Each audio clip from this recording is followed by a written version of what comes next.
I didn't even mean to do that, but pun intended, because the clip I wanted to start with is from one of your interviewees and guests on the podcast yesterday, Rachel Dion Thunder, who I thought in this one moment beautifully encapsulated how to interpret this moment. Is that when we're united as Native people, as Indigenous people, that there is nothing that we cannot do. I think that for so many years, we felt like Leonard was a lost cause because so many people had tried to do this work for so long, and we can't let ourselves get beaten down like that when it comes to these big, overwhelming issues, because look at what we did. This is not just me, Rachel Thunder, or the American Indian movement. This is we as a people, that we were able to take a fight that a lot of people already thought was a lost cause and win. Leonard is free. Leonard is going to be released. Leonard is going to go home to Turtle Mountain. Leonard is going to hug his children, his grandchildren, his great-grandchildren. Leonard is going to be able to go to ceremonies that were illegal when he went to prison. Leonard is going to be able to spend time on the land. And that is because we didn't give up. That we as a people, that we as organizers didn't give up. And that's how powerful we are. We might be the smallest minority in the country, but we are powerful when we lead with prayer.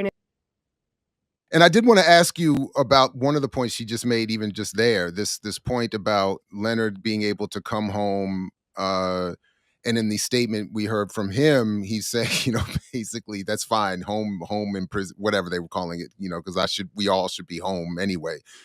But to this point that she was making about the ceremonies that are now legal, because I thought that was a powerful component, just one of the many threads to pull on all of this, is that in the breadth of the oppression that would necessitate even a struggle just to practice some form of traditional beliefs, quote unquote, legally. So could you just elaborate for a little bit on that point, and then obviously anything else you'd want to say about where she was headed with that?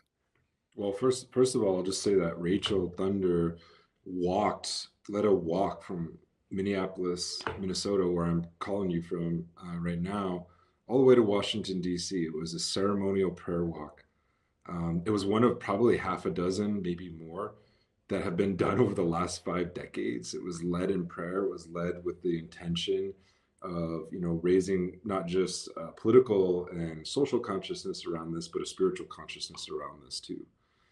Because he is deprived of, his book is called, I think I'm going to mess up the title, but something like My Sundance, the prison letters, My Sundance. And it's, he is physically sacrificing his body for the liberation of our people. And that might not, I have a lot of friends on the left who don't share the same, perspectives on the spiritual realm, but that's one of the key elements to our struggle has been our spirituality, because it has been, my life is a Sundance. Yeah, that's correct. Our spirituality, our ceremonies have been illegalized. They've been made criminal. So when you're in the authoritarian, totalitarian system of the U.S. prison system, the penal colony, those rights, are vastly curtailed if offered at all. My brief, and there are people who are better experts at this and know a lot more, but sort of my understanding, my personal sort of knowledge of what happens to my relatives inside is that many of them don't have access to these things. We typically watch Hollywood films, and the person on death row gets the last sort of rites of a priest. That even, a lot of our relatives don't even have access to those kinds of things. In fact, Leonard Peltier's previous spiritual advisor, Lenny Foster, a veteran of Wounded Knee, a Dene warrior, dedicated his life.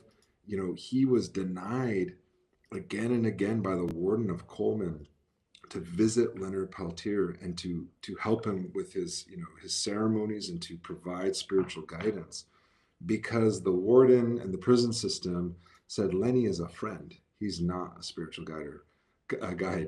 They can't be friends with him. It was so arbitrary, and he was denied access. And this has been Leonard Peltier is just the epitome of what Native people experience at the hands of the U.S. incarceration system, right?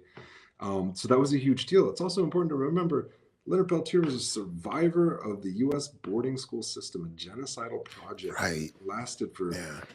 centuries, where he was stripped away from his family for the first time. Then again later, when he was incarcerated as an adult, that first time he was stripped away from his family and his language and his culture, and a sense of identity of who he is as an Ojibwe Dakota person.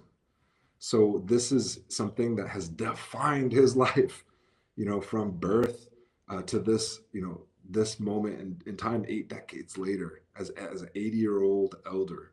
He's still fighting to get back to his community, to reconnect with his family. That's what he was fighting for when he was part of the American Indian movement. That's what a lot of them were fighting for, And to kind of give a shout out to the other people who were on that panel, Jean Roach was a child.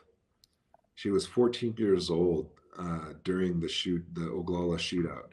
They kind of portray, big bad aim, Leonard Peltier, this like ruthless killer, but he was taking care of children, like why? That's why she was there. Joe Stunts, I think, was like 21 years old when he was murdered at the hands of the FBI.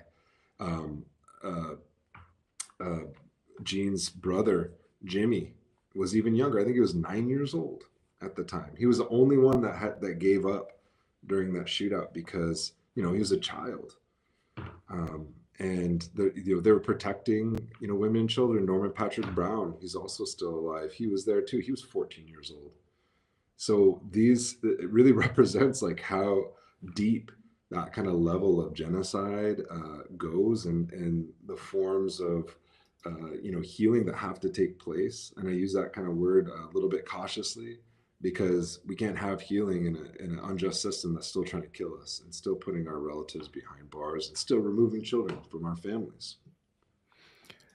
And kind of to that point, I don't want to, sully this conversation any more than necessary, but I did note that on his way out, FBI Director Wray wanted to remind everybody of what is really going on here. And so